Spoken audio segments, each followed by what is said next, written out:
Now let's move on to the recent updates coming from Sri Lanka, where resentment against economic austerity is escalating. The common man is now on the streets across the South Asian country, voicing anger against the government's mishandling of the economy. One of the protest sites has now become the centre of the agitation, after Sri Lankan police fired live ammunition, killing one person.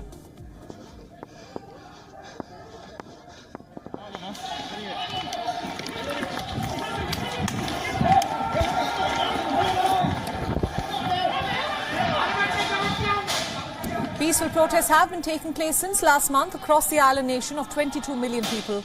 But disturbances erupted in central Sri Lanka's Rambukana during the demonstrations against acute oil shortages as well as high fuel prices.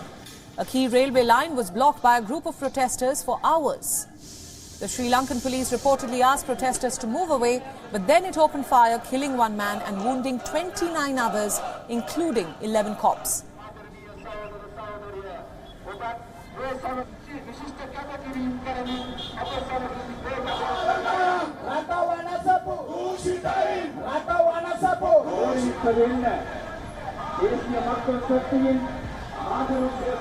It's important to note that this is the first killing of a protester in weeks of anti-government protests, a day after the killing of an anti-government protester. The police kept up a curfew in central Sri Lanka. The government promised investigations into the allegations that the police had used excessive force to disperse the crowds. And hours after the incident, the Sri Lankan Prime Minister Mahinda Rajapaksa tried to assuage the fury.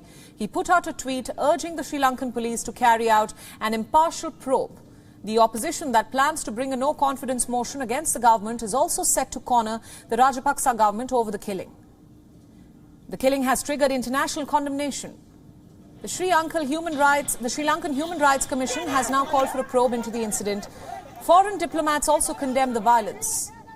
Top Colombo-based envoys, including those from the US, Britain and Canada, expressed their concern over the police shooting. Ambassadors called for restraint from all sides, while the US ambassador Julie Chung said that the people's right to peaceful protest must be upheld. While the British High Commissioner Sarah Hulton added that an independent and transparent investigation is essential, and her Canadian counterpart David McKinnon said that those instigating violence must be held accountable. Former Sri Lankan cricketers have also raised their voice against the killing.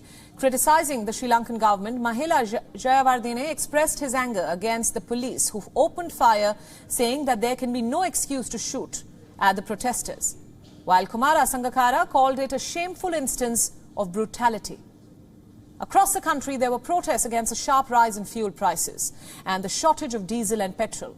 In the capital, Colombo, a large crowd has been camped outside the president's seafront office since April 9th. They are demanding that the leader should step down. With regular blackouts, severe shortages of fuel and a record inflation, the misery faced by the Sri Lankans is hard enough. Trade unions have called a general strike today to protest the rising living costs. Public transport fares are set to rise by 35% after diesel was raised by nearly 65% the day before. The prices for bread have gone up nearly 30%.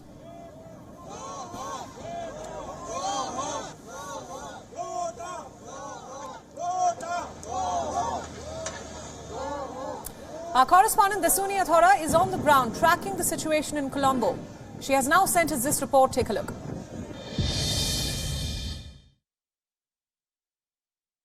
While Sri Lanka is still reeling from what transpired last night in Rambukana, where police opened fire on unarmed civilians that ultimately resulted in the death of one individual, President Gotabaya Rajapaksa today assured that a just and impartial inquiry will be carried out into the incident.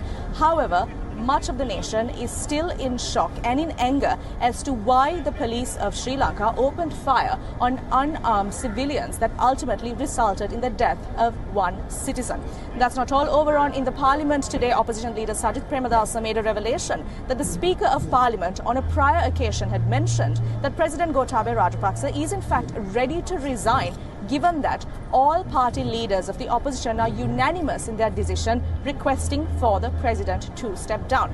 However, hours later, the Speaker in Parliament once again vehemently denied these claims, for which the opposition leader called the Speaker nothing but a liar.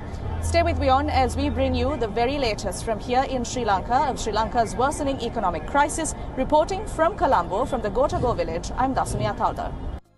WION World is now available in your country. Download the app now and get all the news updates on the move.